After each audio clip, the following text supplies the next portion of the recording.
Let's talk about the Celtics. As of this moment, I believe a two-peat is all but inevitable. It's true.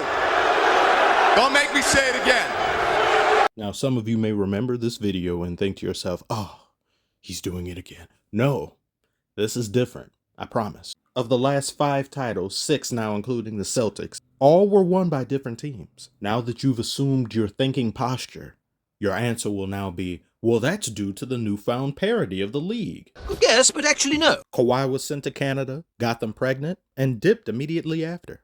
After the Lakers won their championship, Rob Pelinka put half the team on a lifeboat and sent them into the great unknown, despite there not being an iceberg. Rob Pelinka, man. God, Rob, why you do that to us, man?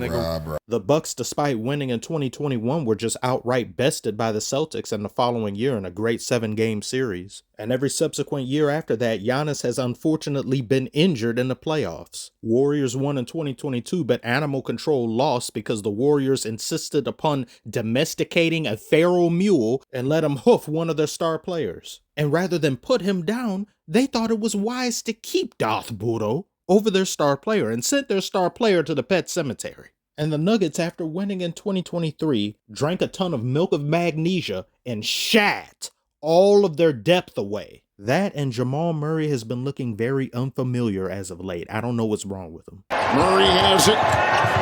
He'll fire up a prayer. God sent it to voicemail. Which brings us back to this video.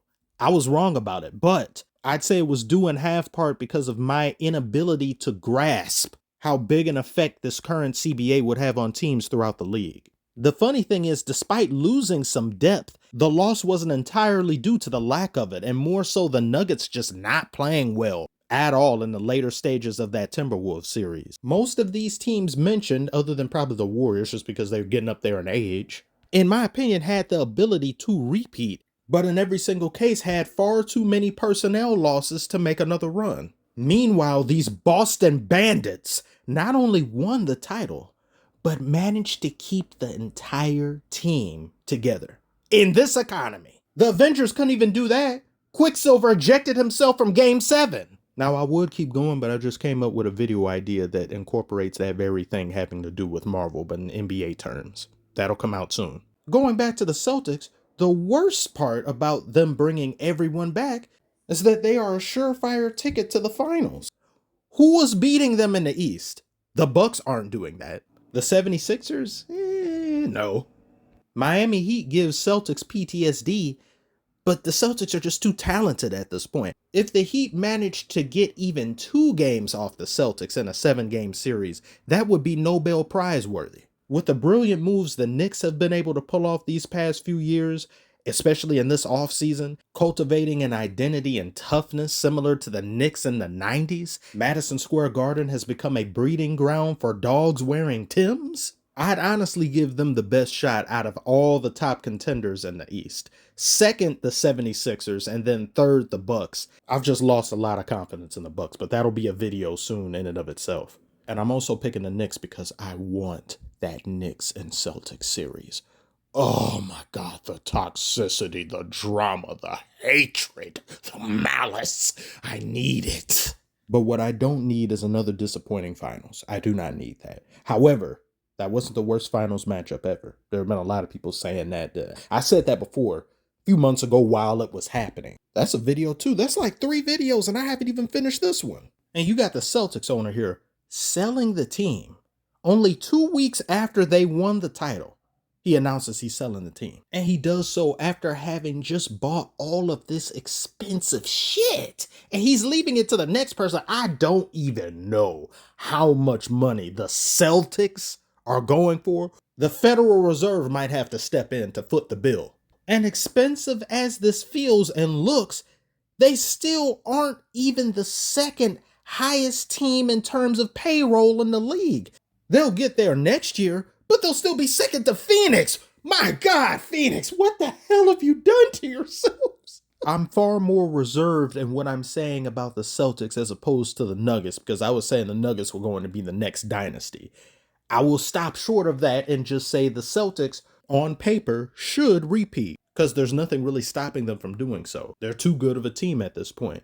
Even though the run they did have in these past playoffs were kinda... M-I-C-K You have no control really on who it is you're facing. You have to beat who's in front of you, even if everyone in front of you are in full body casts. And that isn't to imply that the Celtics would have lost if this were the other way around, because the Bucks had a hard time with the Pacers. I know they had beaten them a few times with Giannis there, but the Pacers were smacking them up and down the majority of the season with a healthy Giannis. So if you're struggling to beat the Pacers, you're not going to do too well against the Celtics. The Celtics run would have been far more respectable had everyone had been healthy, but I don't see any one series going more than 2 games, no matter who's healthy, who's playing, who they're facing in the East. We've seen the Celtics in the past go on cruise control and allow a person who they've been up almost 20 come back and almost beat them. We've seen that time and time again. But look at how talented of a team this is to where they can go on cruise control and be on autopilot for multiple quarters and still win. And when you take into consideration that Jaylen Brown is 27, Jason Tatum is 26, they aren't even up there in the ripe old prime age of around 30.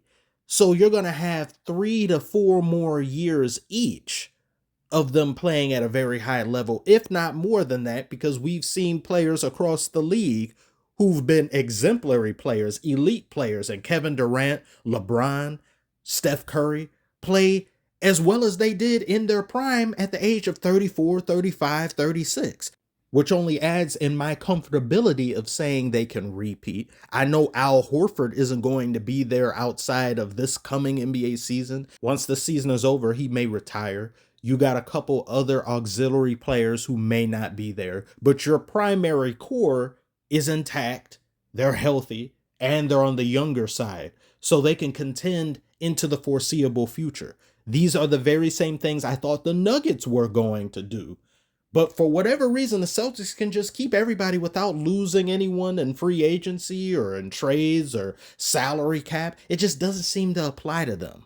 As well as them being a highly unselfish team, something that made the Warriors of old very successful on top of their talent. When you have a very talented team that's unselfish, shares the ball, isn't worried about who's getting finals MVP, including have near non-existent egos from top to bottom of your roster, you can't do anything but dominate the entire league for a while. The only way I see the Celtics not repeating or potentially three-peating is if someone gets injured at the worst possible time, which we don't want to see. Knock on wood, we don't want that to happen. And it would have to be a domino effect injury bug, similar to what the Warriors faced against the Raptors in 2019, when every offensive weapon in the starting lineup minus Curry was getting injured. So how can you possibly win a game under those conditions? You just can't.